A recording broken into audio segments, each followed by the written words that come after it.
제가 20대 때였던 것 같은데요. 어머니께서 저한테 늘 하시던 말씀이 있습니다. 기도해라.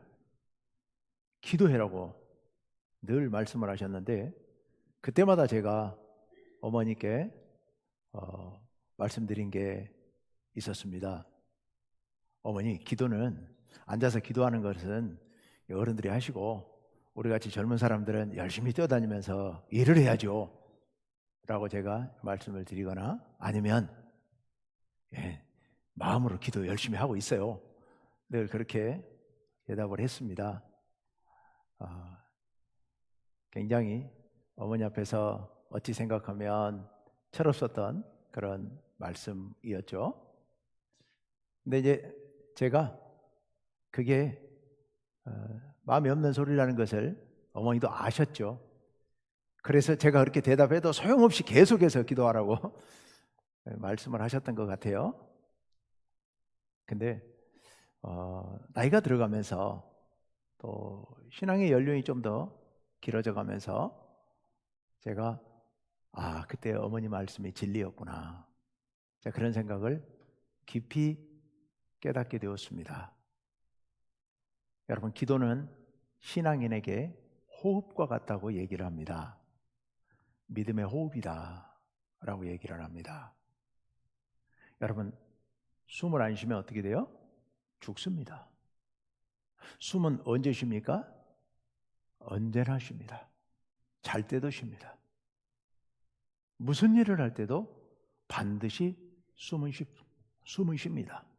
왜냐하면 숨을 안 쉬면 죽으니까요. 생명이 끊어지니까요. 기도가 만약 호흡이라면, 숨을 쉬는 것이라면 쉬지 말고 기도해야 된다는 얘기죠. 늘, 심지어 잘 때도, 자면서 기도할 수는 없지만 그만큼 계속 기도해야 된다라는 말씀입니다. 우리 잘 알고 있죠. 쉽지는 않습니다. 그러면 이 기도를 우리가 어떻게 해야 될 것인가? 구체적으로 기도를 언제 할 것인가? 그리고 어떻게 할 것인가?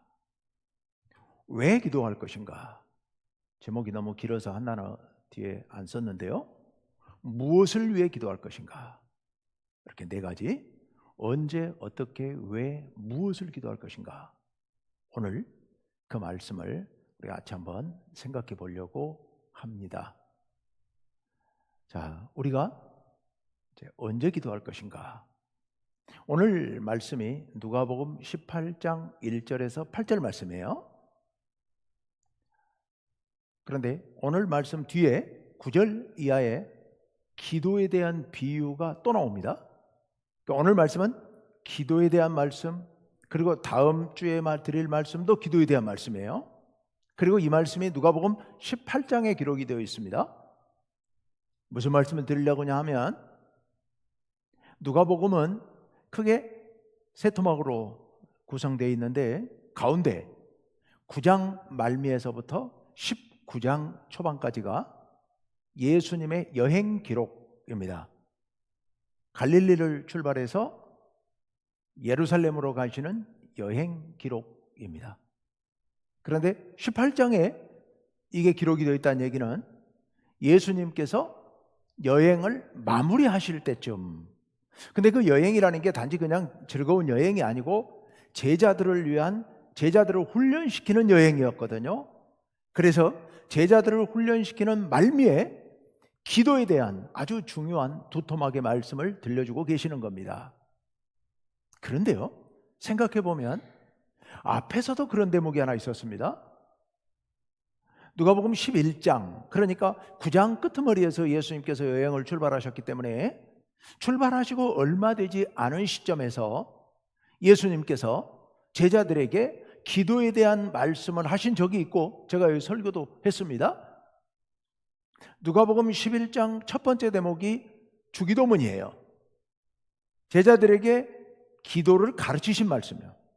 그리고 두 번째 단락은 제가 설교를 했었는데요, 한밤중에 예고 없이 한 친구가 집에 찾아왔는데 대접할 게 없어서, 굶고 왔는데 대접할 게 없어서 옆집, 이웃집, 친구집 문을 두들기면서 밤중에 손님이 왔는데 줄 게 없으니 빵 좀 꿔달라고 그렇게 잠을 깨우면서 문을 두드리는 그런 이야기. 이제 기도를 그렇게 비유해서 말씀을 드렸었습니다. 자, 그러니까 예수님의 여행 기록, 제자들을 훈련시키는 여행 기록에 출발하고 얼마 안 있어서 기도에 대한 말씀을 하셨고, 마치기 얼마 전에 또 기도에 대한 말씀을 하고 계시는 겁니다. 그 말씀을 간단하게 압축해서 말씀드리면, 예수님께서 제자 훈련을 위한 여행의 시작도 기도로, 끝날 때도 기도로, 시작과 끝이 기도로 시작되고 기도로 끝났다는 얘기입니다. 근데요, 눈을 좀 더 넓혀서 보면 예수님의 공생애 전체를 볼 수 있는데, 누가복음 3장에 보면 예수님께서 공생애를 시작하시기 직전에 요단강에 가서 세례 요한에게 세례를 받는 말씀이 나와요. 세례를 받고 나서 물에서 올라오셔서 예수님께서 바로 그 자리에서 기도를 하셔요. 그때 기도하실 때 하늘이 열리고 성령이 비둘기같이 예수님에게 임합니다. 그리고 예수님의 공생애가 끝나는 대목이 나와요. 그게 누가복음 23장의 말미에 예수님께서 십자가에서 운명하시는 장면이에요. 근데 누가복음은 예수님께서 십자가에서 운명하실 때 마지막 말씀이 아버지, 내 영혼을 아버지 손에 의탁하나이다, 이렇게 되어 있습니다. 이게 뭐예요? 기도예요. 예수님의 공생애 전체를 놓고 봤을 때 예수님께서는 세례받고 올라오셔서 기도로 출발하셨고, 마지막 십자가에서 기도로 마무리를 하고 계시는 겁니다. 시작부터 끝까지 기도로 시작하고 기도로 끝나셨다는 얘기입니다. 그러면 중간 과정은, 처음과 끝만 그렇게 하고 중간 과정은 기도 안 하셨을까요? 아니죠. 예수님께서는 늘 중간에도 기도하셨습니다. 우리가 잘 아는 대로 예수님께서는 한적한 곳에 가서 기도하셨습니다. 높은 산에 올라가서 기도하셨습니다. 또 때로는 새벽에 일찍 일어나서 기도하셨고, 때로는 밤을 새워서 기도하셨습니다. 예수님께서는 늘 이렇게 시간을 내서 습관적으로 기도하셨습니다. 오늘 이 예수님의 기도, 우리가 언제 기도할 것인가에 대한 결론적인 답이 오늘 말씀 1절에 나옵니다. 1절 말씀 다 같이 읽습니다. 시작. 예수께서 그들에게 항상 기도하고 낙심하지 말아야 할 것을 비유로 말씀하여. 자, 지금부터 2절부터 비유 말씀이 나오게 될 텐데, 그 비유의 목적, 비유의 결론, 그것은 뭐예요? 항상 기도하라는 겁니다. 항상 기도하라. 항상 기도하라. 일을 시작할 때 기도하고 끝날 때 기도하고 그 중간에 기도하고 내내 기도하라는 얘기입니다. 내내 기도하라. 물론 아무것도 하지 말고 오직 기도만 하고 있으라, 이런 뜻이 아니죠. 기도하면서 시작하고 행하는 와중에도 계속 마음속으로 기도하고, 그리고 일을 마쳤을 때 또 기도하고, 계속해서 수시로 기도하라 라는 말씀이 오늘 예수님께서 우리들에게 들려주시는 말씀이에요. 여러분, 기도를 숨 쉬는 것처럼 매 순간순간 하나님께 기도해야 됩니다. 왜 그래야 되는지는 이따가 제가 세 번째 단락에서 말씀드리겠습니다. 그러면서 예수님께서는 지금 이 1절 말씀에서 낙심하지 말고 기도할 것을 말씀하세요. 자, 이제 예수님께서 우리들에게 어떻게 기도할 것인지에 대해서 말씀하십니다. 물론 이 어떻게가 기도의 구체적인 방법을 말씀하시기보다는 기도하는 사람의 자세에 대한 말씀이죠. 그 말씀이 비유로 쭉 제시되고 있습니다. 2절 말씀, 다 같이 읽습니다. 시작. 이르시되 어떤 도시에 하나님을 두려워하지 않고 사람을 무시하는 한 재판장이 있는데, 한 재판장이 있다는 거예요. 한 재판장이 있어요. 오늘날처럼 뭐 법원이 있고 재판관이 여러 명이 있는 게 아니고, 한 도시에 그 마을을 관장하는, 행정도 하고 재판도 하는 이런 사람인 거예요. 근데 그 사람이 여기 어떻게 묘사되어 있어요? 하나님을 두려워하지 않고 사람을 무시한다고. 자, 먼저 사람을 무시한다고. 사람들의 눈치 보지도 않아요. 누가 뭐라도 신경도 안 써요. 아주 오만한 그런 재판관인 거예요. 자기 하고 싶은 대로 했다는 얘기죠. 그래도 그가 하나님을 두려워하기라도 했으면 그나마 다행이었을 텐데, 여기 재판관이 하나님을 두려워한다는 얘기는 무슨 뜻일까요? 재판을 할 때, 야, 제가 이 재판 잘못하면 하나님께서 보고 계시는데, 이건 내가 잘해야지, 이런 생각 없다는 얘기입니다. 없어요. 그럼 어떻게 한다는 얘기예요? 자기 하고 싶은 대로 한다는 얘기죠. 누가 뇌물 바쳐도 그냥 받아먹고 봐주고, 어떤 권력 있는 사람이 부탁하면 또 다 들어주고, 재판이야 뭐 옳게 되든 그렇게 되든 아무 관심 없다는 얘기예요. 이게 불의한 재판관이에요. 불의한 재판관. 이 불의한, 의롭지 못한 재판관, 이 재판관이 있었어요. 그런데요, 이 재판관에게 강적이 하나 나타납니다. 이게 3절 말씀이에요. 다 같이요, 시작. 그 도시에 한 과부가 있어 자주 그에게 가서 내 원수에 대한 나의 원한을 풀어주소서 하되, 한 외로운 여인이, 혼자 사는 여인이 이 재판관에게 자주 찾아가는 거예요. 자주 찾아가서 내가 억울한 일을 당했는데 이 억울함을 좀 풀어주십시오 라고 간청을 하는 거예요. 한 번이 아니고 계속 틈날 때마다 쫓아가서 그 집 문을 두드리면서 내 원한을 풀어달라고 이렇게 얘기를 하는 거예요. 그랬더니 이 못된 재판관이 어떻게 하느냐. 4절, 5절 다 같이 4절 읽습니다. 시작. 그가 얼마 동안 듣지 아니하다가 후에 속으로 생각하되 내가 하나님을 두려워하지 않고 사람을 무시하나. 집으로 나는 하나님도 두렵지 않고 사람도 무시한다. 그런데 이 사람이 변했어요. 마음이 바뀌었어요. 어떻게 바뀌었냐? 5절 다 같이 시작. 이 과부가 나를 번거롭게 하니 내가 그 원한을 풀어주리라. 그렇지 않으면 늘 와서 나를 괴롭게 하리라 하였느니라. 아이고, 내가 들어줘버리고 말아야 되겠다 이거. 왜요? 내가 괴로워 못 살겠다. 내가 귀찮아서 못 살겠다. 밤마다 집에 와서 대문 두드리면서 내 원한 풀어주십시오 하고 소리 질러대니까 이게 도저히 이거 참을 수가 없네 이거. 그래서 내가 들어줘 버려야 되겠다 라고 얘기를 하더라. 여기까지가 예수님의 비유예요. 그리고 이제 6절부터는 그 비유에 대한 적용, 해석입니다. 자, 6절 말씀. 주께서 또 이르시되 불의한 재판장이 말한 것을 들으라. 지금 한 말을 한번 생각해 보라 라고 하시면서 7절과 8절 상반절에 이렇게 말씀하세요. 다 같이요. 하물며 하나님께서 그 밤낮 부르짖는 택하신 자들의 원한을 풀어주지 아니시겠느냐. 그들에게 오래 참으시겠느냐. 내가 너희에게 이르노니 속히 그 원한을 풀어주시리라. 아멘. 예수님께서 지금 하신 말씀이에요.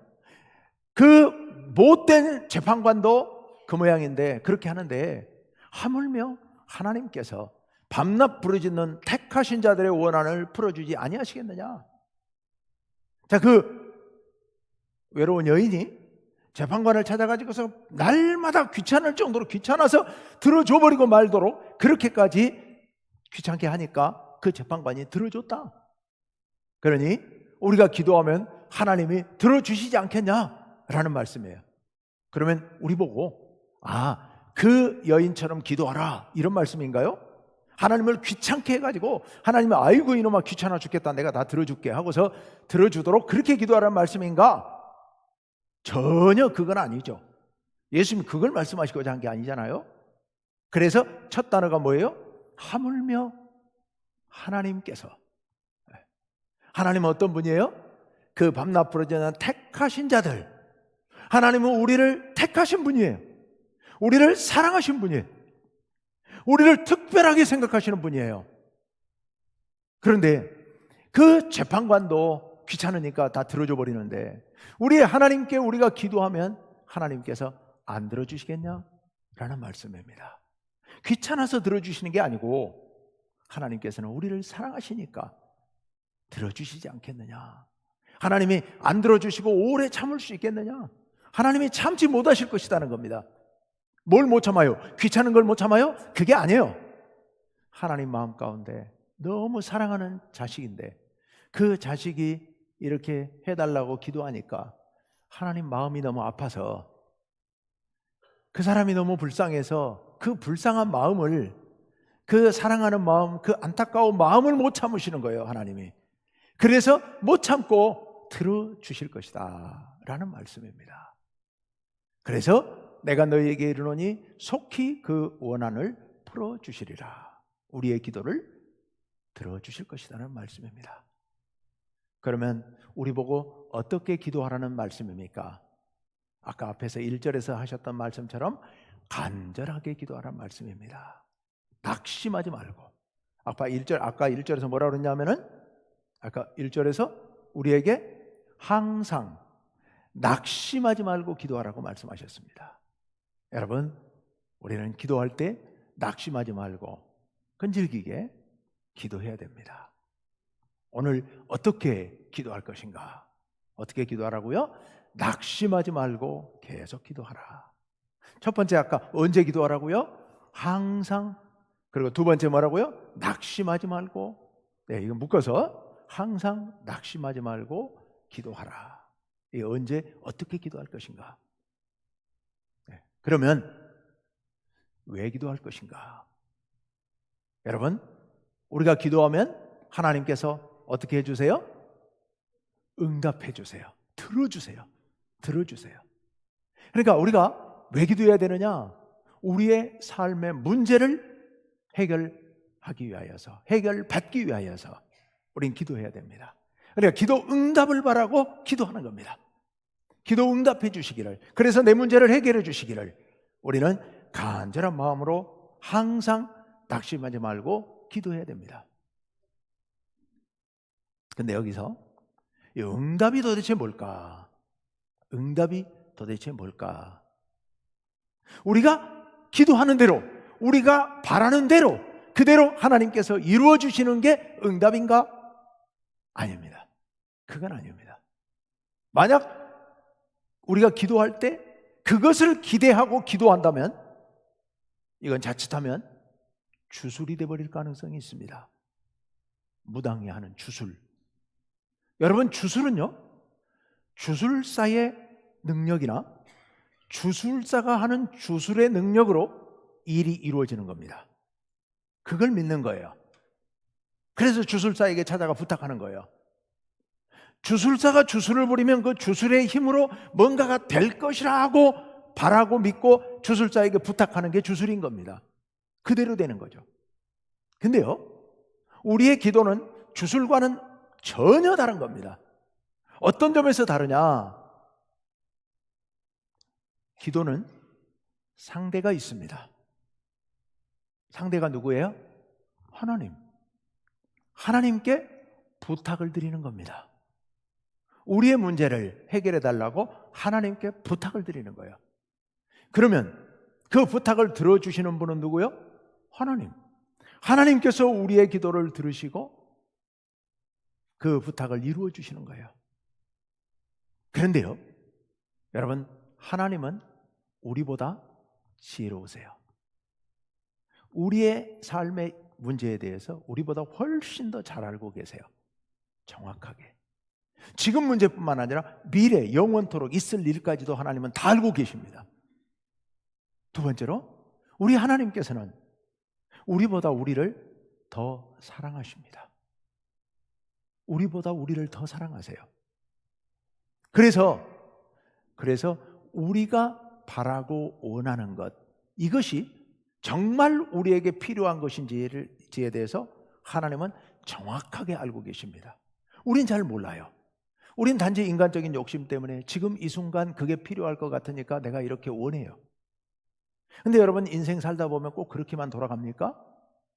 어제도 제가 누군가를 만나서 얘기를 했는데요, 누군가 그런 얘기를 하시더라고요. 자기 자녀 진로에 대해서 얘기를 하면서, 저 청년인데 자기 그 자녀가 청년인데 청년의 진로에 대해서 얘기를 하면서 그분이 그런 얘기 잘 안 하시는 고집 센 분인데 저한테.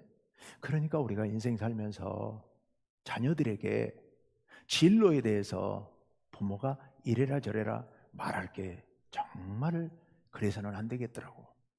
그런 말 하면 정말 조심해야 되겠더라고. 제가 그 얘기를 제가 어제 들었습니다. 평소 그런 얘기를 좀처럼 안 하시는 분인데 왜요? 그때는 자기가 자기 자녀에게 진로에 대해서 조언을 하고 너는 성격이 이러니까 이렇게 했으면 좋겠다라고 얘기를 했는데 지금 그게 잘 안 되는 거예요. 안 맞는 거예요. 그게 본인하고 안 맞는 거예요.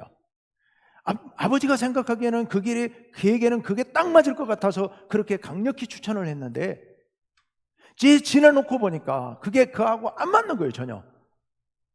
야, 내가 무슨 짓을 한 건가? 내 자식의 인생을 내가 망친 것 아닌가? 이런 깊은 후회 속에서 저한테 하는 말을 들었습니다. 여러분, 우리가 뭘 합니까 도대체? 우리가 뭘 안다고 우리의 인생에 대해서 아직 당해보지도 않은 내일 일, 모레 일, 내년 일, 내후년 일에 대해서 이렇게 저렇게 해달라고 기도하고 그렇게 바라겠습니까? 그대로 안 이루어준다고 왜 내 기도 안 들어주시냐고 우리가 어떻게 원망할 수 있겠습니까? 우린 그렇게 기도할 뿐입니다. 기도할 뿐이에요. 그런데 그 기도할 때 우리는 이것을 절대로 잊어버리면 안 됩니다. 나는 미련합니다. 나는 아무것도 몰라요. 내일 일도 몰라요. 하나님께서는 다 알고 계실 줄로 믿습니다. 그러니 나는 이렇게 바라지만 하나님께서 더 좋은 길로 인도해 주세요. 우리 그런 마음으로 기도하는 겁니다. 그런 마음으로 기도하는 거예요. 하나님께서 저를 저보다 더 사랑하시니 저에게 가장 좋은 것, 더 좋은 걸로 주실 줄로 내가 믿습니다. 근데 지금 나는 이런 걸 바라고 원합니다. 아니, 나는 이런 걸 바라지만 하나님 내게 더 좋은 게 있다면 그렇게 인도해 주세요. 우린 그렇게 마지막에 기도해야 하는 겁니다. 여러분, 그러니 기도 응답은 내가 원하는 대로 되는 것만 기도 응답 아니에요. 내가 지금 이걸 원하지만 하나님께서는 그것을 나중에 주실 수도 있고요.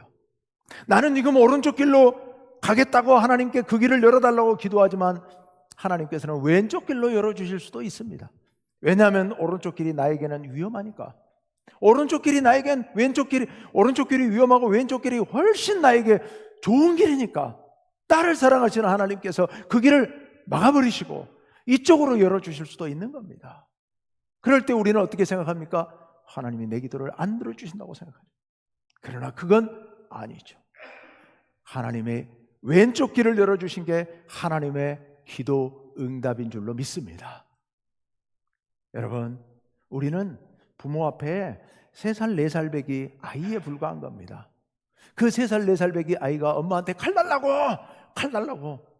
좀 달라고 내 그거 갖고 놀겠다고 엄마가 주겠습니까? 그것을? 안 주죠. 안 줍니다. 때가 되면 주죠. 때가 되면. 우리는 그냥 엄마 칼 주세요라고 얘기를 할 수밖에 없어요. 그럼 엄마가 칼 아니고 다른 장난감 줄 거예요. 근데 중요한 것은 칼 안 준다고 엄마를 원망할 필요는 없다는 얘기입니다. 왜 나보고 칼 달라는데 이 장난감 썰지도 못하는 장난칼을 주냐고 엄마한테 원망만 안 하면 되는 거예요. 원망할 필요가 없어요. 우리 하나님께 그것도 감사, 저것도 감사. 그러면서 우리는 기도하는 겁니다. 기도하는 거예요. 더 중요한 게 있습니다. 여러분, 기도의 목적. 왜 기도하는가? 왜 기도해야 하냐면요. 여러분, 아까도 잠깐 그런 말씀 드렸습니다만은 하나님과 우리 사이의 관계를 한번 생각해 보시길 바랍니다. 하나님과 우리 사이의 관계는 깊은 사랑의 관계입니다. 기도가 뭐냐? 기도는 사귐의 대화입니다. 사랑하는 사람의 사랑하는 관계의 사귐의 대화예요. 여러분, 사랑하는 남녀가 말이 없어요. 이제 처음 만났는데 별로 얼굴 보고 와 좋네 하고 다음에 또 만납시다 해놓고 만났는데 아무 말이 없어요. 맨날 만나서 밥만 먹고 헤어져. 극장에 가서 둘이 같이 영화만 보고 그냥 헤어져. 여러분, 이거 무슨 의미가 있겠습니까? 그건 아니잖아요. 좋은 관계로 발전하려면 어떻게 해야 돼요? 많은 대화를 나눠야 되죠.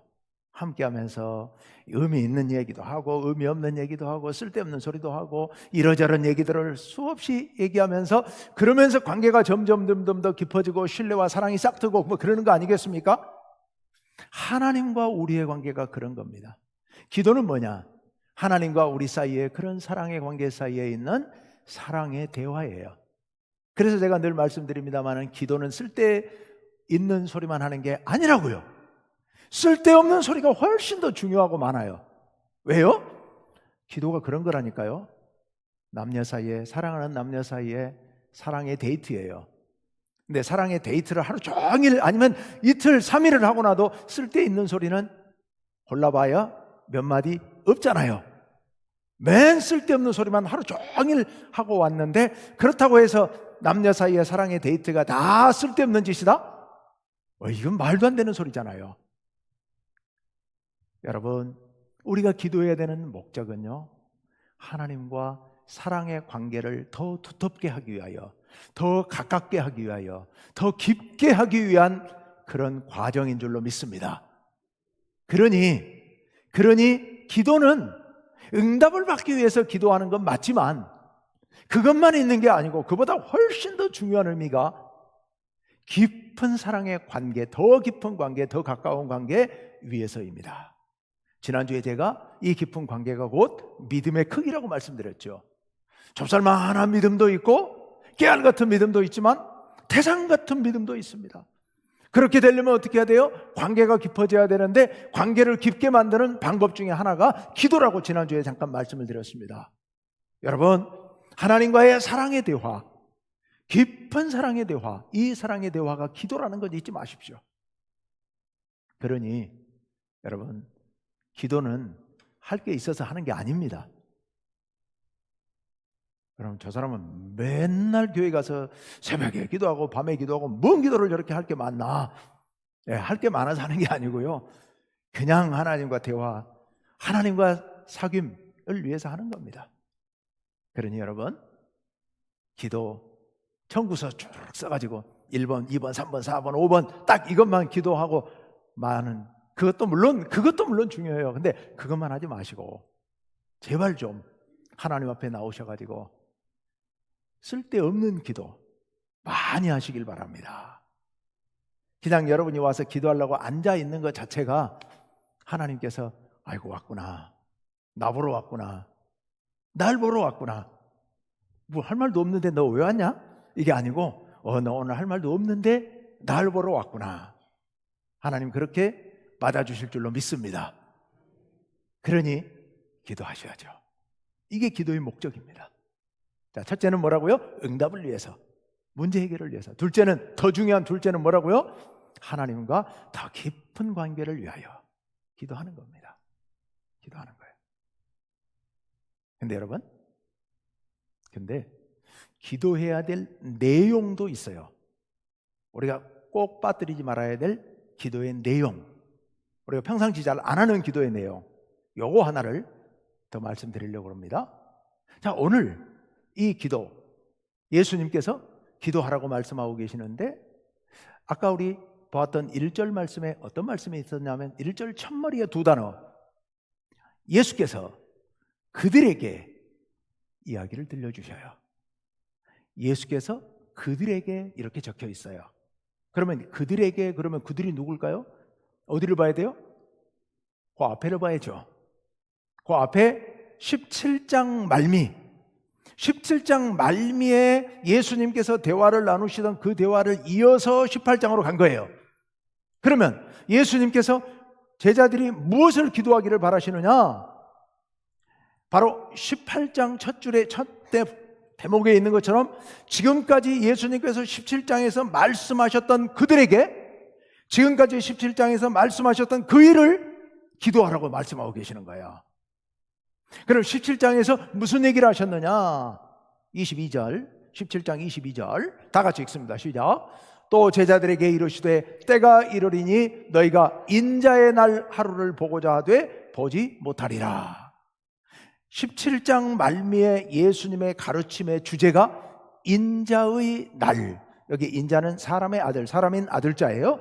사람의 아들. 근데 이건 특별한 누군가를 지칭하죠. 누구요? 예수님. 예, 에스겔서부터 인자라는 특수한 용어가 나오는데 예수님이에요. 예수님에 대한 말씀. 자, 29절과 그 다음 이어지는 말씀 잠깐 보실까요? 30절 다 같이 읽습니다. 시작. 롯이 소돔에서 나가던 날에 하늘로부터 불과 유황이 비오듯 하여 그들을 멸망시켰느니라. 인자가 나타나는 날에도 이러하리라. 아멘. 인자가 나타나는 날 하늘에서 불과 유황이 비오듯 내려서 세상을 심판할 것이다 라는 말씀이에요. 그러니까 여기서 말씀하시는 인자가 나타나는 날, 인자의 날, 이것은 예수님께서 재림하시고 세상을 심판하실 날입니다.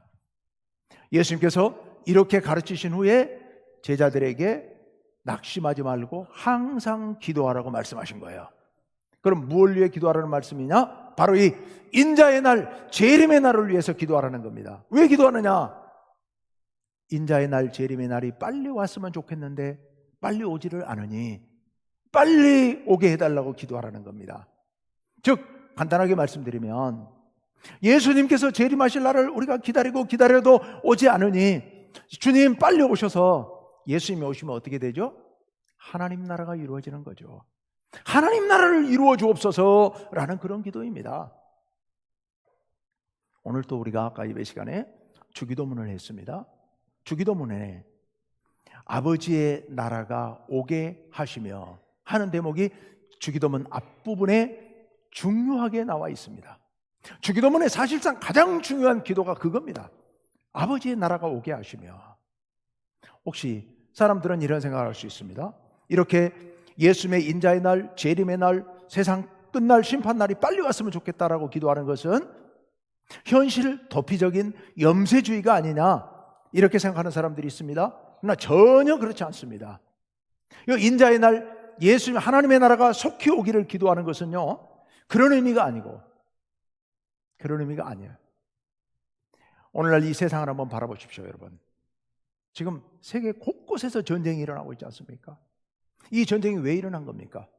강대국들이 자국의 이익을 위하여 자국보다 약소한 나라들을 빼앗기 위하여서 전쟁을 벌인 거 아닙니까? 지금 트럼프가 관세 전쟁을 일으키고 있는데 왜 일으킨 겁니까? 돈을 빼앗기 위하여서 돈 내놓으라고 지금 그렇게 얘기하고 있는 것 아닙니까? 아니 세상에 이게 말이 되는 얘기입니까? 너무도 야만적이고 너무도 폭력적인 그런 전쟁입니다. 우리가 세상이 왜 이렇게 변했나 할 수 있지만 세상이 원래 이런 겁니다. 다행히 그동안에 몇십 년 동안 안 그랬죠. 왜 안 그랬을 것 같아요?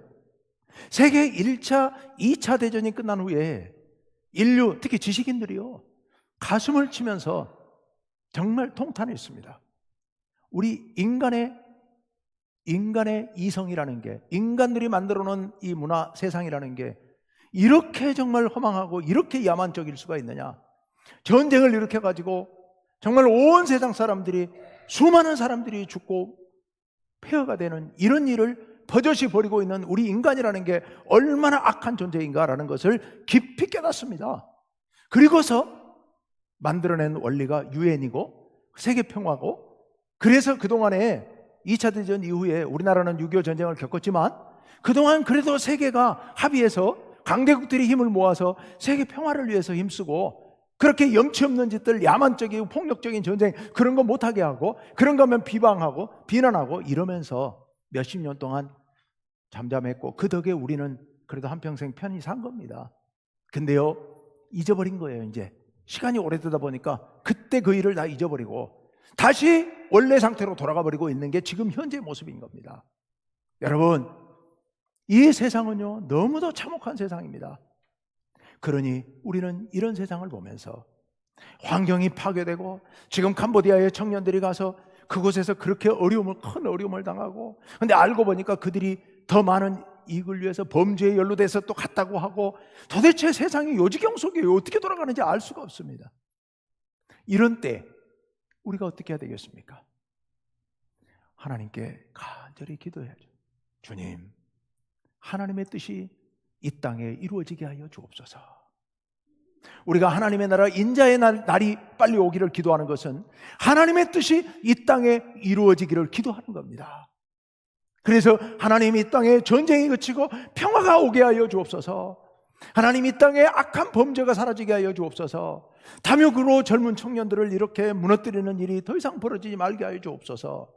유혹에 넘어가서 또 온갖 중독에 빠져서 인생을 망가뜨리는 이런 일이 없게 하여 주옵소서. 환경을 파괴시켜서 우리 모두가 건강에 이상을 겪고 어려움을 겪는 이런 일이 속히 끝나게 하여 주옵소서. 하나님께서 우리를 바로 세워 주옵소서. 우리 그렇게 여러분 정말 기도해야 됩니다. 세계 평화를 위해서 눈물로 기도하지 않으면 우리의 삶이 무너져 버릴 수도 있습니다. 한순간에요. 예수님께서 우리들에게 항상 낙심하지 말고 기도하라고 하시는 이유가 여기 있었던 겁니다. 우리의 문제를 위해서도 기도해야 됩니다. 그렇지만 예수님께서는 이 땅에 하나님의 나라가 이루어지기를 위하여, 이 땅에 참된 평화와 정의와 질서가 이루어지기를 위하여 낙심하지 말고 깨어 기도하라고 예수님께서 우리에게 말씀해 주고 계시는 겁니다. 그래서 우리는 기도해야 되는 거죠. 그러면서 오늘 말씀 마지막에 충격적인 말씀을 하세요. 8절 하반절. 다 같이 읽겠습니다. 시작. 그러나 인자가 올 때에 세상에서 믿음을 보겠느냐 하시니라. 이게 무슨 말씀이냐면 세상 마지막 날까지 이렇게 믿음으로 기도하는 사람 찾아보기 어려울 거라는 얘기입니다. 다들 실망하고 낭망해서 끝까지 기도하는 사람 숫자가 너무 적을 것이라는 경고입니다. 여러분, 오늘날 이렇게 깨어서 기도하는 사람이 많지 않습니다. 그럼 누가 기도해야겠습니까? 우리 보고 이 기도하는 사람이 적은 이 세상에서 끝까지 깨어서 기도하라고 예수님께서 당부하시는 말씀입니다. 말씀을 정리합시다. 여러분, 우리 언제 기도해야 됩니까? 항상 기도해야 됩니다. 어떻게 기도해야 됩니까? 낙심하지 말고 하나님께 기도해야 됩니다. 왜 기도해야 됩니까? 첫째는 응답을 위해서 기도해야 됩니다. 하나님의 좋은 응답을 위해서. 두 번째는 뭘 위해서 기도해야 됩니까? 하나님과 더 깊은, 더 좋은 사랑의 관계를 위해서 기도해야 됩니다. 그리고 우리의 삶의 문제를 위해서도 기도하지만 특히 무엇을 위해서 기도하라고요? 주님의 나라가 속히 임하기를, 이 땅에 하나님의 뜻이 이루어지기를 위해서 기도하라고. 마지막 때에 기도할 사람이 적은 이때에 너희가 기도하라고 예수님께서 오늘 우리들에게 말씀하시는 줄로 믿습니다. 한마디로만 압축합시다. 원래 설교 제목을 제가 이렇게 잡았다가 고쳤는데요, 원래 설교 제목 뭐였을 것 같아요? 딱 한 단어였는데요, 기도합시다 였어요. 기도합시다. 여러분, 이 말씀 드릴게요. 기도합시다. 기도합시다. 내일부터 마시고 오늘부터 기도합시다. 기도하겠습니다.